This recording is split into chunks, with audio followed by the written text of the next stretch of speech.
Hey, this is what you're waiting for, a woman's perspective on everyday prepping. And I touched on this subject before in another video, but I thought it was important, so I wanted to do another video. And that is about how long things are going to take if shit would hit the fan and we don't have our modern conveniences.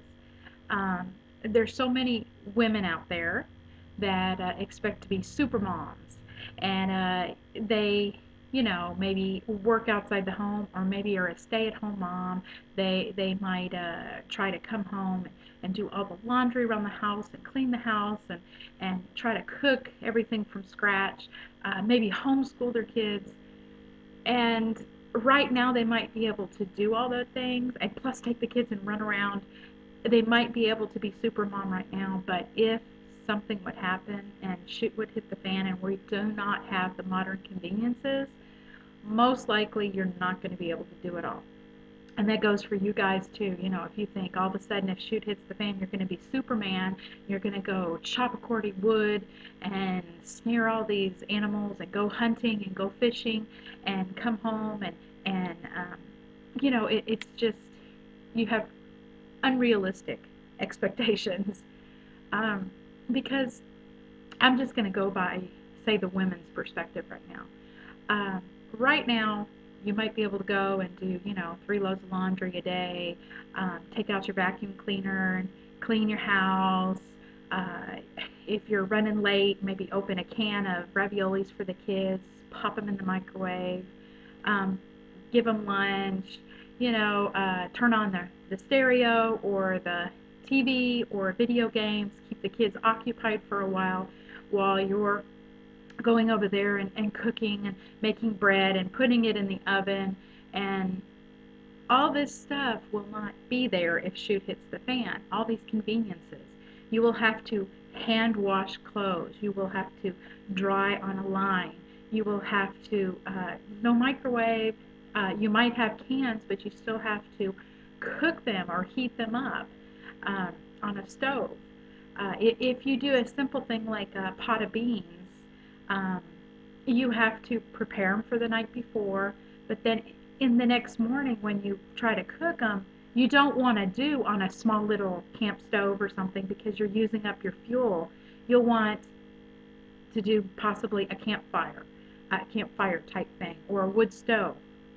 So everything will take an enormous amount of more time.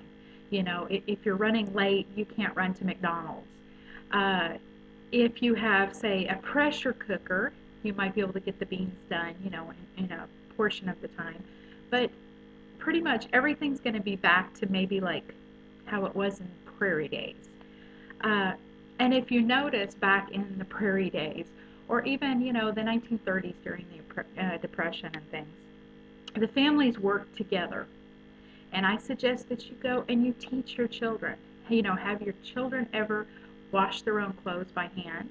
Have they ever put clothes out on the line? Has your older son ever split wood? Has he ever um, learned how to burn trash?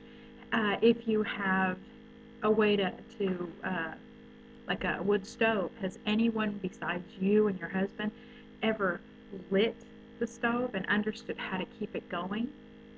Um, all these type of things are going to be important for your family members to help you with, because if you think you're going to be able to do everything yourself, uh, you're not going to be able to. Everything is going to take so much longer, and it would be so much easier on your whole family if everybody pitches in. So these are the type of things that you need to teach your kids. If they're at the age that they can help, then they need to learn how to do that. Because if your husband is going out and working in the field, who's going to be doing other things that he would normally do when he's not working in the field?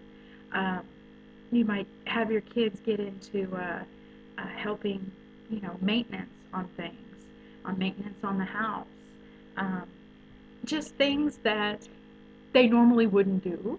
But if you do it and practice or make it a habit, or even things like washing their clothes by hand. They might not do it every time, but if they understand the process of it, it would go a lot easier so that they can help you when the time comes. Even doing dishes. Uh, my my kids used to have a habit of running the water and rinsing out the dishes, and I know you have to put a wash bin in there, a dish bin, and fill it with water, or a dish basin maybe it's called. Fill them with water, this is to wash, this is to rinse, and then to dry. Um, but these things the children will not know how to do and not be able to help you if they don't are participating now. If they have never done it, it's going to be so foreign to them, especially if they're used to being on the, video, watching videos or video games every day. Um, Also, things like when I was younger, I know we were up in Ohio and it was cold a lot, but we had to take a shower or a bath. We did not take showers until we were much, much older. But when we were younger, we took a bath, but we did not take one every day. I'm not sure why. I don't know if it was maybe the cold or maybe since we were on well water, we were just watching how much water we used. I'm not sure, but I remember in between baths, we would take like a sponge bath at night because we wouldn't take a bath every night. Can your children be able to do that? I mean, are they the kind that take a 25-minute, hot shower every day? Um, if you're brushing your teeth, is your child the kind that has to be in front of a sink and a mirror and running water the whole time? Or what if they are out somewhere, like camping?